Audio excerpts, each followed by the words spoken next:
La lecture est tirée de l'Évangile de Marc au chapitre 10. Et la question que nous pouvons nous poser là, en écoutant cette lecture, c'est est-ce que la réussite matérielle, la bonne santé, est un signe de réussite spirituelle? En ce temps-là, Jacques et Jean, les fils de Zébédée, s'approchèrent de Jésus et lui disent « Maître, ce que nous allons te demander, nous voudrions que tu le fasses pour nous. » Il leur dit « Que voulez-vous que je fasse pour vous ?»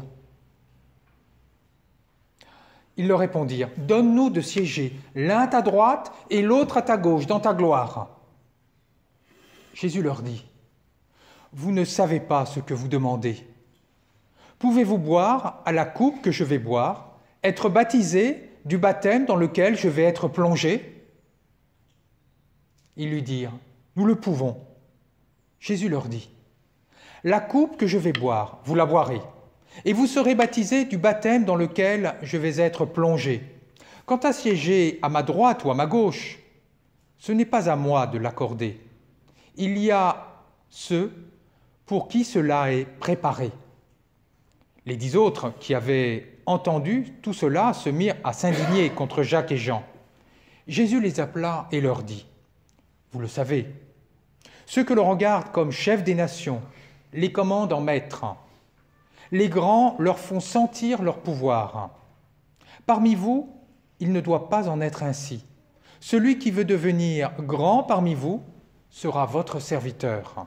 Celui qui veut être parmi vous le premier sera le serviteur de tous.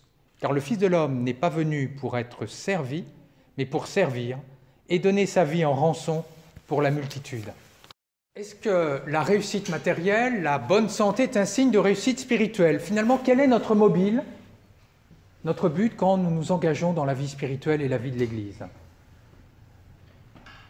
Cela répond à 2 questions. Finalement, qu'est-ce que la vie spirituelle et qu'est-ce qu'elle n'est pas? D'abord, qu'est-ce qu'elle n'est pas? Quelle est la demande de Jacques et Jean? Ils veulent siéger à la droite et à la gauche du Christ quand il reviendra à la fin des temps.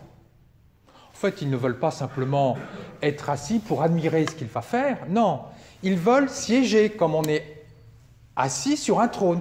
Ils veulent partager son pouvoir, partager son autorité, partager sa gloire. Leur vision de la vie spirituelle, finalement, leur mobile quand ils s'engagent, quand ils suivent Jésus, c'est de partager sa gloire, sa puissance, son pouvoir. Alors peut-être que cela nous fait sourire, mais aujourd'hui, ce n'est pas tant démodé que cela. Pensons à certaines églises qui développent ce qu'on appelle la théologie de la prospérité. Qu'est-ce que la théologie de la prospérité?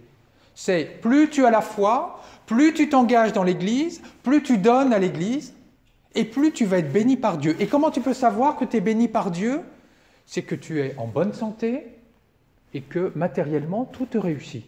Donc, si tu ne réussis pas matériellement, si tu es en mauvaise santé, c'est certainement le signe que tu n'es pas béni par Dieu et que tu n'as pas la foi.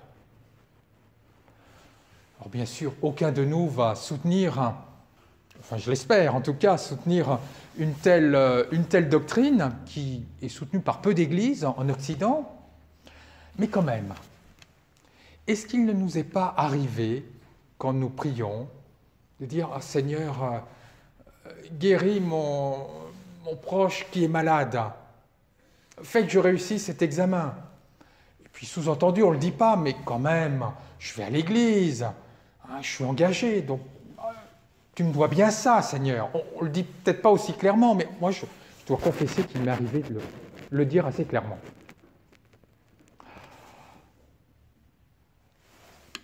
La vie spirituelle, ce n'est pas cela. Jésus va l'expliquer par la suite. Et quant à partager son pouvoir, quant à avoir une autorité dans l'Église, il dit la chose suivante.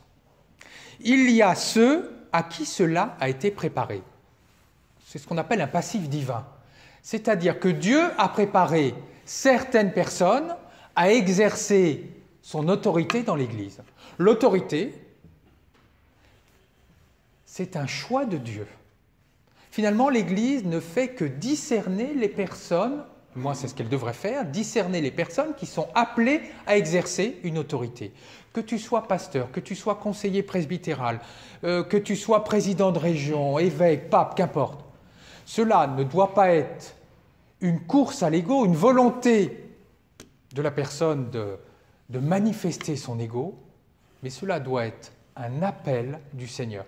Si le pouvoir dans l'Église est le fruit de l'ego, c'est une catastrophe. Et Jésus a beaucoup d'humour. Alors il dit, les chefs des nations commandent, les grands leur font sentir leur pouvoir. En fait, il sous-entend la chose suivante. Il dit, écoutez, si vraiment vous voulez le pouvoir, il faut plutôt que vous soyez chef des nations, il faut plutôt que vous soyez parmi les grands de ce monde. Donc on dirait aujourd'hui chef politique, chef d'entreprise, chef... Alors non pas que Jésus dévalorise cela, hein, pas du tout. Il faut des chefs politiques, il faut des chefs d'entreprise, il faut des chefs militaires. Mais il dit, si vraiment tu veux le pouvoir, c'est plutôt dans ces domaines-là que tu dois le chercher. Et il a de l'humour parce qu'il dit, dans la langue biblique, il semble commander. Pour ceux qui font du grec, là, il y en a, dokuntes arkein. Il semble commander, c'est-à-dire qu'il ne commande pas. Et on le voit bien aujourd'hui. Un chef politique, prenons notre président de la République, que l'on le trouve bien ou pas bien, c'est pas là la question. Est-ce qu'il commande réellement? Est-ce qu'il n'est pas dépendant de la globalisation dans ses décisions qu'il prend? Est-ce qu'il n'est pas dépendant de lobby? Est-ce qu'il n'est pas dépendant de l'innovation permanente? C'est-à-dire, il doit sans cesse proposer de nouvelles idées, sinon, il ne sera pas réélu. Et c'est pareil pour les chefs d'entreprise. Donc, vous voyez, ce que dit Jésus est exact. Il semble commander, mais en fait, il ne commande pas. Alors bon courage pour eux, hein, c'est difficile d'exercer le pouvoir. En tout cas, la vie spirituelle, ce n'est surtout pas vouloir être reconnu, ce n'est surtout pas un désir de pouvoir. Alors qu'est-ce que c'est? Alors le Christ se donne en exemple. Il dit, c'est boire à la coupe dans laquelle je vais boire, être plongé, être baptisé du baptême par lequel je vais être baptisé, être plongé du plongeon que je vais être baptisé, hein, très, très littéralement. Qu'est-ce que ça veut dire? La coupe, c'est le symbole de l'épreuve. Hein. On voit ça dans l'Apocalypse, on voit ça dans le livre d'Ézéchiel, et pensons de manière très profane à Socrate qui boit la ciguë dans sa coupe. Donc la coupe, c'est le symbole de l'épreuve. Jésus dit, voilà, la vie spirituelle, c'est partager l'épreuve, c'est partager des épreuves, comme moi, c'est même être plongé dans les épreuves. Alors c'est très surprenant là ce qu'il dit. Qu'est-ce qu'il dit? Pourquoi? Parce qu'il dit, je donne ma vie en rançon pour la multitude. Alors je lève tout de suite un malentendu. Quand il dit donner sa vie en rançon pour la multitude, il ne s'agit pas d'un sacrifice humain où le Christ aurait été sacrifié pour Dieu pour réparer les fautes des hommes. Ce n'est pas du tout ça. Enfin, d'abord, les sacrifices humains sont interdits dans la Bible, d'une part, et d'autre part, mais quelle image de Dieu! On aurait un Dieu qui enverrait son Fils se faire sacrifier comme ça pour pardonner les hommes. Non, ce n'est pas cela. Qu'est-ce que la rançon dans la mentalité de l'époque? La rançon, c'est quand quelqu'un paye une somme d'argent pour libérer un membre de sa famille qui a été réduit en esclavage. Donc payer une rançon, c'est libérer quelqu'un. Jésus nous libère spirituellement de la mort, des forces du mal et de la souffrance.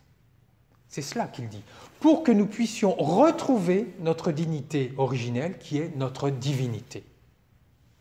Jésus nous libère de ses ennemis, la mort, la souffrance, le mal, pour que nous retrouvions notre divinité.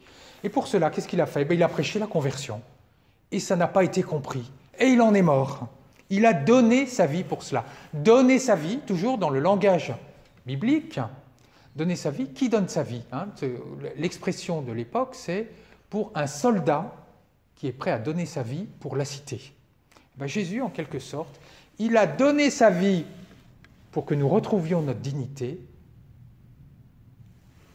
C'est cela, en fait. Comme un soldat donnerait sa vie pour la cité. Alors, qu'est-ce qu'il dit? Il dit, mais est-ce que vous pouvez boire à ma coupe? C'est-à-dire, vous aussi, est-ce que vous êtes prêts? Donc, il s'adresse à nous, ses disciples. Est-ce que vous êtes prêts, coûte que coûte, à lutter contre le mal, à lutter contre la souffrance, à lutter contre toutes ces forces mortifères qui sont autour de vous, mais aussi à l'intérieur de vous? Et ce n'est pas facile. Lutter contre les forces, on va dire contre notre égoïsme, contre notre colère, contre notre ressentiment, c'est difficile. C'est comme une éponge. Vous savez, une éponge qui est sale. Si tu verses de l'eau claire dessus, il restera tout le temps crade, sale. Par contre, si tu verses de l'eau claire et que tu l'essores, là, elle va se purifier. Mais c'est difficile, l'essorage. C'est exactement la même chose à laquelle Jésus nous invite pour lutter contre ce mal, contre, cet égoïsme qui est en nous. Véritablement un essorage. Pouvez-vous boire à cette coupe? Alors, il rajoute une chose, il dit, mais vous allez boire à cette coupe, c'est-à-dire, si vous voulez vous engager dans la vie spirituelle, forcément, il y aura des moments difficiles. Mais, vous ne partagerez peut-être pas ma gloire, vous ne siégerez peut-être pas à ma droite et à ma gauche, parce que c'est préparé pour certains. C'est-à-dire que vous devez vous engager dans la vie spirituelle, ça va être difficile, mais vous devez le faire sans espoir de récompense. Gratuitement.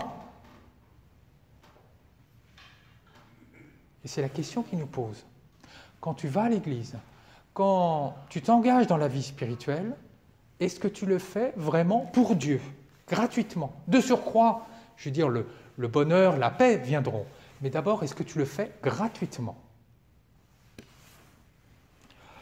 C'est la deuxième idée, la vie spirituelle, c'est une lutte difficile contre le mal, contre la souffrance, autour de soi et en soi. Alors retenons les deux idées essentielles de ces paroles de Jésus. Donc, non, bien sûr, la réussite matérielle, la bonne santé n'est pas le signe d'une bonne santé spirituelle. Au contraire, la vie spirituelle, ce n'est pas vouloir combler un désir de pouvoir et de reconnaissance, mais la vie spirituelle, c'est une lutte difficile contre le mal et la souffrance. Amen.